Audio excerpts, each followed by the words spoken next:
महाराज जी, पहले तो हमसे बात करने के लिए बहुत बहुत धन्यवाद। एएनआई से बात करने का आपने समय निकाला। आपकी यात्रा शुरू होने वाली है, उस पर मैंने देखा आप काफी मीटिंग्स कर रहे हैं, मसरूफ हैं। क्या है ये यात्रा और क्यों निकाल रहे हैं यात्रा आप? बहुत बहुत धन्यवाद एएनआई का, और एएनआई के सभी दर्शकों का भी धन्यवाद। इस देश में वैचारिक क्रांति को फैलाने के लिए, हिंदुओं को एकजुट करने के लिए और हिंदुओं के बल को बढ़ाने के लिए, एकता के लिए हम चाहते इस देश में दंगे ना हो। हम चाहते इस देश में जातिवाद के नाम पर जहर ना उगला जाए। हम चाहते इस देश में अंगड़े और पिछड़े के नाम पर लड़ाई न की जाए। हम चाहते हैं इस देश में हिंदू और मुसलमान भी ना हो।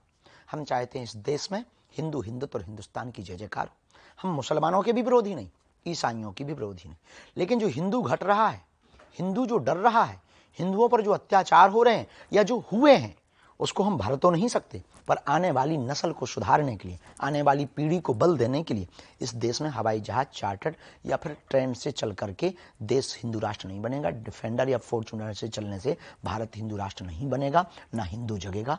गांव गांव, गली गली, नुक्कड़ नुक्कड़ जाना पड़ेगा, तब हिंदू बचेगा, तभी हिंदू जगेगा, तभी एकता होगी। इसलिए ये पदयात्रा 7 नवंबर से 16 नवंबर तक दिल्ली से वृंदावन तक की 10 दिनों की पैदल चलकर गांव गांव, गली गली हिंदुओं को गले लगाने के लिए हम कर रहे हैं। लेकिन महाराज जी, तो ऐसा लगता नहीं कि ऐसी यात्राओं से पोलराइजेशन और बढ़ता है? नहीं, घटता है, बढ़ता। गांव गांव में जातियों के नाम पर लड़ाइयां हो रही, खपाड़ फोड़े जा रहे हैं, जातियों के नाम पर बेईमानता फैलाई जा रही है, जातियों के नाम पर अंगड़े और पिछड़े लड़ रहे हैं तो हम सब इस देश की संतान हैं, तो हम सब भारतीय हैं, तो सब हम सनातनी। जब हम सनातनी हैं तो हम आपस में ही क्यों लड़ें? क्यों ना हम उसके लिए लड़ें जिससे देश का विकास हो। क्यों ना हम उसके लिए लड़ें जिससे देश का भला हो। क्यों ना हम उसके लिए लड़ें जिससे मानवता का भला हो। उसके लिए एकमात्र उपाय है, तलवारों की क्रांति नहीं, विचारों की क्रांति चाहिए। एकमात्र उपाय है, हम सबको जातियां भले ही हों पर जातिवाद ना हो।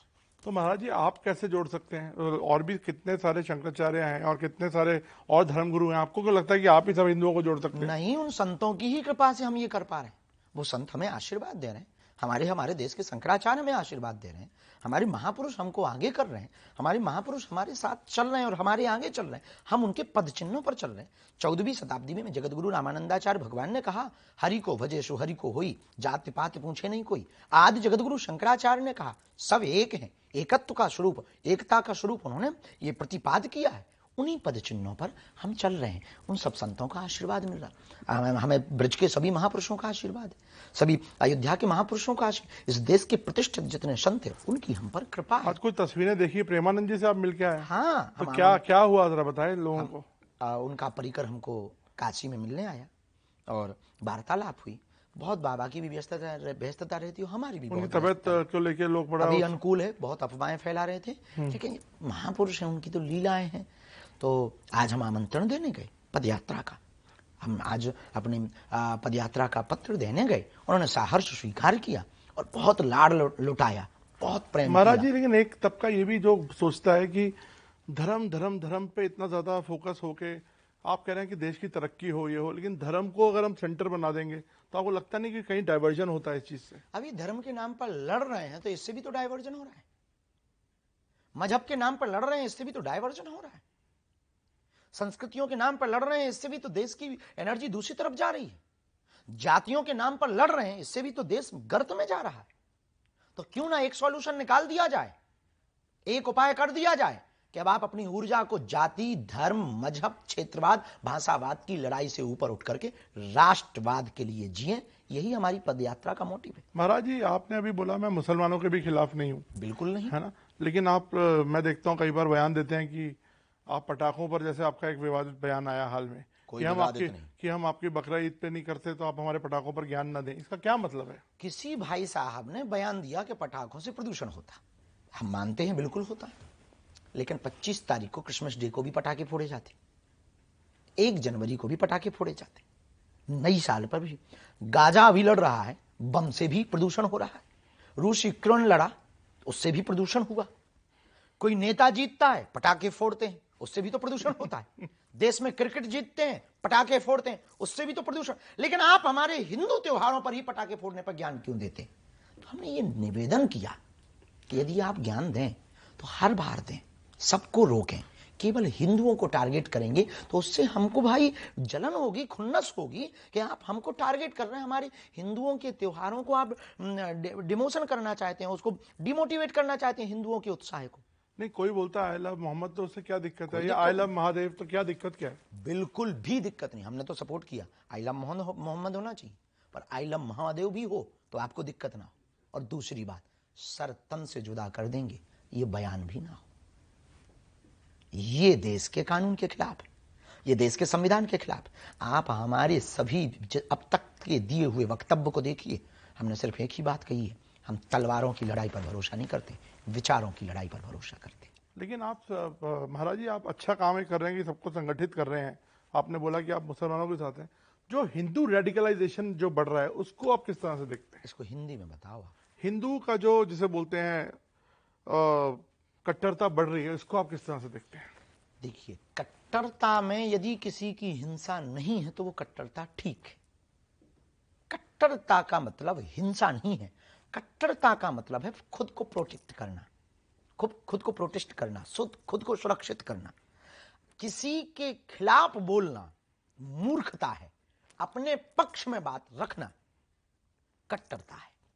लेकिन यदि कट्टरता के नाम पर आप गला काटो, कट्टरता के नाम पर आप मंदिर मस्जिद उड़ाओ, कट्टरता के नाम पर आप भगवानों के बैनर फाड़ो, कट्टरता के नाम पर आप रामचरितमानस को जलाओ, आई एम सेक्युलर, और आप रामायण को जलाओ, कट्टरता के नाम पर आप गाय को काटो, और कट्टरता के नाम पर आप राम के होने की सबूत मांगो, तो ये मूर्खता है। ये कट्टरता नहीं है, ये मूर्खता है। कट्टरता का मतलब है खुद को सुरक्षित करना, कट्टरता का मतलब है अपनी संस्कृति का प्रचार करना। ये संविधान का लॉ है कि आप अपनी संस्कृति, अपने सनातन, अपनी जो भी आपका मानने की परंपरा है, उसका प्रचार प्रसार स्वतंत्र रूप से कर सकते, यही कट्टरता है। तो आप मुझे बताइए, आपका जो थिंकिंग है या जो आपकी लाइन रहती है वो किसी पर्टिकुलर पॉलिटिकल पार्टी से अलाइन लगती है? एक पार्टी है जो हिंदूज की बात करती है, आपका भी ऐसा लगता है कि आप हिंदूज की बात हमेशा करते हैं, तो आपको क्या पॉलिटिक्स की तरफ बढ़ रहे हैं क्या महाराज जी आप? बिल्कुल भी नहीं। और इस देश में किसी भी पार्टी ने हिंदुत्व का ठेका थोड़ी ले रखा है। इस देश में जितनी भी पार्टियां, उनमें कहीं ना कहीं हिंदू है, और जिस पार्टी में हिंदू है हम उस पार्टी की बात कर रहे हैं। अब कोई हमें अपना ना माने तो वो उसकी कमी है, हम तो जहां जहां हिंदू हैं। आपका बीजेपी से कोई अलाइनमेंट नहीं है? सीधा सवाल पूछता हूं, सीधी सी हम बात कहते हैं, हमारा किसी भी पार्टी से कोई अलाइनमेंट नहीं, और सब पार्टी हमारी है, क्योंकि सब पार्टियों में हिंदू है। तो आपके संबंध कैसे हैं कांग्रेस से? बहुत अच्छे हैं। कमलनाथ जी ने हमारी कथा करवाई, छिंदवाड़ा में करवाई, और दिग्विजय सिंह जी से बहुत अच्छे नाते। और लेफ्ट में जैसे जो वामपंथ है उससे किससे आपकी जाति थे?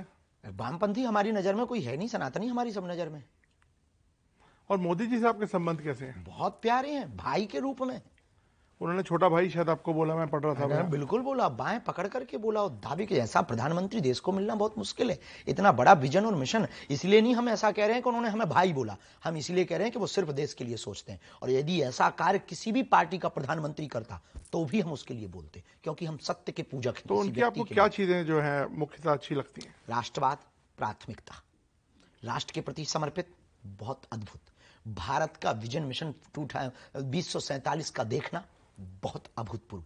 दुश्मन के घर में घुस करके मारना बहुत अभूतपूर्व। अपनी संस्कृति के साथ कोई खिलवाड़ नहीं। राम की भी बात करते हैं तो राष्ट्र की भी बात करते हैं, खेल की भी बात करते हैं तो रेल की भी बात करते हैं, चाय की भी बात करते हैं तो गाय की भी बात करते हैं। ये हमको बहुत अच्छा लगा। और ये कहना हमें बहुत, इसमें हमें कोई किंचित, ये माननीय प्रधानमंत्री नरेंद्र मोदी जी की स्थान पर कोई और होता उनके जैसा करने वाला तो भी हम यही बोलते। संतों में कोई कंपटीशन नहीं है आपस में? हमारा खुद का नहीं है, बाकी का पता नहीं। आप मतलब कई बार कई संतों ने ये जाहिर किया है कि लड़ाई तो है संतों में भी आपस में। होती है आदिकाल से, आज से थोड़ी है। विश्वामित्र जी की थी, आपको याद नहीं है? वशिष्ठ जी विश्वामित्र जी की। अब तो कलयुग चल रहा है तो होगी, ये पक्का है। हमारा निजी किसी से कंपटीशन नहीं, कोई हमसे मान रहा हो तो वो महापुरुष। तो राजनीति तो आप कह रहे हैं आप दूर हैं, कोसों दूर है राजनीति? कोसों से पहले शुरुआत से ही है, ये हमारा काम ही नहीं है, हमारा काम अलग है जी। तो बंगाल में आपने बोला कि जब तक दीदी रहेंगी मैं नहीं जाऊंगा, इस पे बताइए कुछ। ऐसा कुछ नहीं, हमने कहा दीदी के यहाँ पर हमको दूसरी जगह की परमिशन नहीं मिली, जिस जगह मिली थी वहां पानी भरा था, दूसरी जगह मिली नहीं, तो हमने ये कहा है कि दीदी जी अगर आप नहीं देंगी तो फिर जब दादा आएगा तब आएंगे। स्वामी जी एक और बात महाराज जी, लेकिन हाँ हम एक बात कह दें, हम बंगाल जाएंगे। तो वो बात सही थी या ये बात सही है? दोनों सही है, बंगाल जाएंगे हमने ये कहा, कब जाएंगे ये थोड़ी कहा है। तो आप मुझे एक बार बताइए महाराज जी, पहले हम देखते थे कि जो साधु संत हैं बड़े सिंपल, मतलब पहाड़ों पे तपस्या करते थे। अब आपको हम देखते हैं आप प्राइवेट जेट में घूमते हैं, बड़ी बड़ी शादियों में जाते हैं, अंबानी की शादी में शायद आपको हमने देखा। बिल्कुल गए। तो ये शिफ्ट क्यों हो रहा है? बिल्कुल। और एक बात बताइए, क्या इतने जो आराम, ऐशो आराम वाली जिंदगी और इतनी ग्लैमर जब संतों के साथ जुड़ जाए, आपको लगता है फिर पहली बात तो साधु सिंपल ही होना चाहिए और हम बहुत सिंपल हैं। दूसरी बात, रही बात चार्टर्ड की, तो वो आपकी श्रद्धा है कि आप हमें चार्टर्ड पे लेके आए। आप बैलगाड़ी पे लेके आएंगे तो हम मना नहीं करेंगे।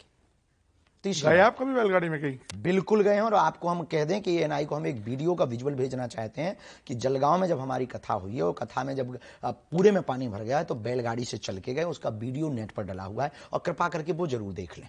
और हम पैदल भी चलते हैं, 160 किलोमीटर पैदल भी चले। पिछली पदयात्रा बागेश्वर धाम से ओरछा तक की हमने पैदल की, तो हम पैदल भी चलते हैं, हम बैलगाड़ी पे भी चलते हैं, और हाँ हम गाड़ी पे भी चलते हैं, और चेला बढ़िया मिल जाए तो चार्टर्ड पे भी चलते हैं। अब आपकी श्रद्धा है, आप बड़ी वाली हवाई जहाज भेजो तो हम उस पे भी आएंगे। दूसरी बात, हम आराम के लिए साधु नहीं बने, हम स्वादु नहीं हैं, साधु हैं पक्के वाले। दूसरी बात, चमक धमक में आना या आपसे संवाद करना या कपड़े पहनना, ये चमक धमक, ये ऐसो आराम नहीं कहलाता है। कई बार माया में फंसे हुए व्यक्ति को समझाने के लिए माया के अंदर घुस करके उसको समझाना पड़ता है। आपको जवाब देने के लिए हमको सोफा पे बैठना पड़ेगा, तब जवाब दे पाएंगे। यदि हम मंच पे बैठ जाए आप नीचे, तो तुम्हारे आपके अंदर से क्वेश्चन नहीं निकलेगा, ईगो हर्ट हो जाएगा। तो हमें आपको तो ये लॉजिक है, हमें आपको छीलना है, तो क्या उपचार है? स्टूडियो में बैठ करके, सोफा पर बैठकर आपको जवाब दें। चौथी पांचवी बात, तपस्वी साधु वो भर नहीं है कि जो केवल तपस्या कर रहा, जो केवल तपस्या कर रहा वो अपना आत्म कल्याण कर रहा, लेकिन जो समाज में आकर के हिंदुत्व सनातन या सेवा का कार्य कर रहा, वो लाखों लोगों का भला कर रहा। तो जीवन में दो रास्ते हैं, स्वांतः सुखाय, खुद का आनंद, और दूसरा अपने साथ साथ दूसरों को आनंद देना। हम उस रास्ते पर, लोगों ने हमारी चमक देखी है, लोगों ने हमारा चलना देखा है, संघर्ष नहीं देखा। कितनी रातें हम सोते नहीं हैं, ये दिखाई नहीं पड़ता। कितने दिनों तक भोजन नहीं कर पाए, ये किसी ने नहीं देखा। हम जब पैदल चले, किसी ने नहीं देखा। आज हम जब गालियां सहते, कोई नहीं देखता। आज हम जब तनाव सहते, झंझट सहते, कोई नहीं देखता। झूठे आरोप एलिगेशन हम जब सहते, कोई देखने नहीं आता, ना कोई साथ देने आता, उल्टा कमेंट करता और पोस्ट करता और गाली बकता, ये बाबा तो सब ऐसे ही होते हैं। फिर भी अपनी मुस्कुराहट नहीं छोड़ी, फिर भी अपना कॉन्फिडेंस नहीं छोड़ा, फिर भी अपना काम नहीं छोड़ा, फिर भी हिंदुत्व नहीं छोड़ा, फिर भी सनातन का कार्य नहीं छोड़ा, फिर भी दीनहीन बेटियों का विवाह नहीं छोड़ा, फिर भी हाँ, इस देश में नेता पैसा लेकर के, इस देश का क्रिकेटर भारत का पैसा लेकर, इस देश का बॉलीवुड का एक्टर पैसा लेकर विदेश में घर बनाता है। हम कथा करके जो मिलता है वो अस्पताल बनाते हैं, उनसे तो बेहतर है। बहुत अच्छा आपने समझाया, काफी चीजें क्लियर हो गई मेरे भी माइंड में। मोदी जी ने जो आपसे आपके वहां आए थे, कैंसर अस्पताल का जो इनॉग्रेशन किया था, तब हम कहीं हाँ भूमि पूजन भी किया था, और उन्होंने कोई पर्ची निकाली थी आपकी शादी की। ये बताइए कुछ, अब थोड़ा लाइटर नोट पे। जी, जो कक्ष बना था पीछे, उसको ग्रीन रूम कहते शायद, तो वहां पर बैठे थे, तो प्रधानमंत्री जी भी, हमारी माता जी भी बैठी थी। तो माता जी से कहा था उन्होंने, बहुत सहजता से माता जी से कहा, माँ मैं भी आपका बड़ा बेटा हूँ, चिंता मत करो, मैं इनका बड़ा भाई हूँ, अब इनकी चिंता तुम मुझ पर छोड़ो। और क्या चिंता है, आज मैं भी हनुमान दादा का आशीर्वाद लेकर आया हूँ। अच्छा, शादी की चिंता है, मैं भी आज पर्ची खोल रहा हूँ, इनकी शादी होगी। ये बात थी। तो आप कर रहे हैं शादी फिर? हम तो नहीं कर रहे, परिवार वाले करवा रहे हैं। कब? पता नहीं है कब करवाएंगे, पर करवाएंगे वो। इस पे तो पूरा देश जानना चाहता है कि हाँ, लेकिन इस देश में हमारे इस मुद्दे से ज्यादा और भी बड़े मुद्दे हैं। हिंदू राष्ट्र का मुद्दा है, बेरोजगारी का मुद्दा है, शिक्षा का मुद्दा है, स्वास्थ्य का मुद्दा है, लेकिन पता नहीं। बहुत अच्छी बात है कि आप सारे जो ये गंभीर मसले हैं इनको लेकर साथ चल रहे हैं और इनके सॉल्यूशन भी आपके पास हैं, तो ये एक अच्छी चीज बस है। ये सबसे बड़ी दिक्कत है, कोई मानता नहीं। नहीं नहीं, आपकी जो फॉलोअरशिप है वो तो मतलब मुझे लगता नहीं अभी आज के डेट में बहुत लोग ऐसे होंगे जिनको नहीं होगी इस तरह की फॉलोअरशिप। भगवान की कृपा है, वो सब हमारे हाथ में। तो सर जब आपको लोग भगवान बोलते हैं तो आपको कुछ अजीब लगता है या? बिल्कुल नहीं, हम भी लोगों को भगवान बोल देते हैं।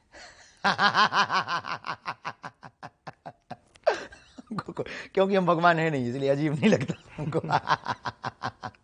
तो मैं आखिरी की तरफ आ रहा हूं क्योंकि समय आपके पास कम है।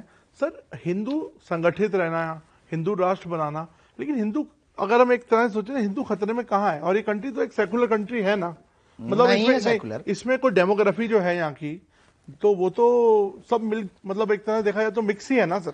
हिंदू सेकुलर कंट्री नहीं है, बनाई हुई है। नंबर 2, हिंदू खतरे में ही है क्योंकि लगभग 8 राज्यों में हिंदू घट चुका। हिंदू खतरे में ही है, कोसी कला में सन 2012 में एक विशेष मजहब के व्यक्तियों के द्वारा हिंदू बेटियों को नंगा किया गया था, नंगा। हिंदू खतरे में ही है, नूह और मेवात में हिंदुओं को जलाया गया। हिंदू खतरे में ही है, बिट्टू बजरंगी जिसने यात्रा प्रारंभ की थी उसके भाई को जलाया गया। हिंदू खतरे में ही है, रामचरितमानस को सड़क पर जलाया गया। हिंदू खतरे में ही है, जम्मू कश्मीर से पलायन होकर के हिंदू भागे।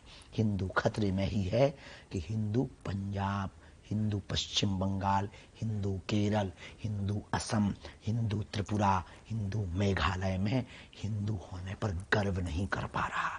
हिंदू खतरे में ही है, संख्या हिंदू की घट रही है, वो 6 से 22% पहुंचने की कगार पर है और हम 90 से 80 के नीचे आ गए।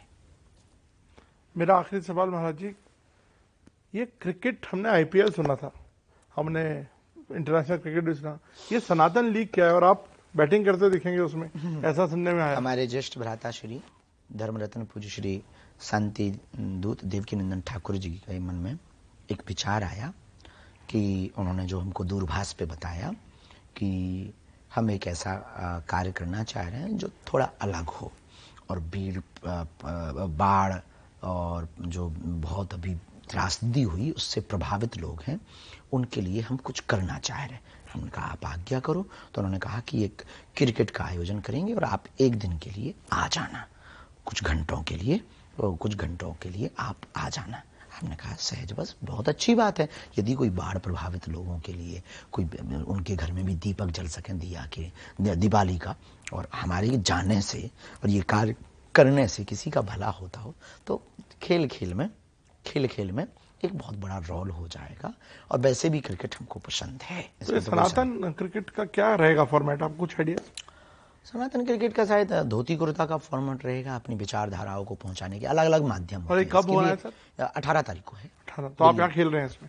हम जा रहे हैं, हम खेल रहे हैं। वैसे भी हम क्रिकेट खेलते हैं। हमारा पसंद। महाराज जी बहुत बहुत शुक्रिया, आपने हमसे बात की, धन्यवाद।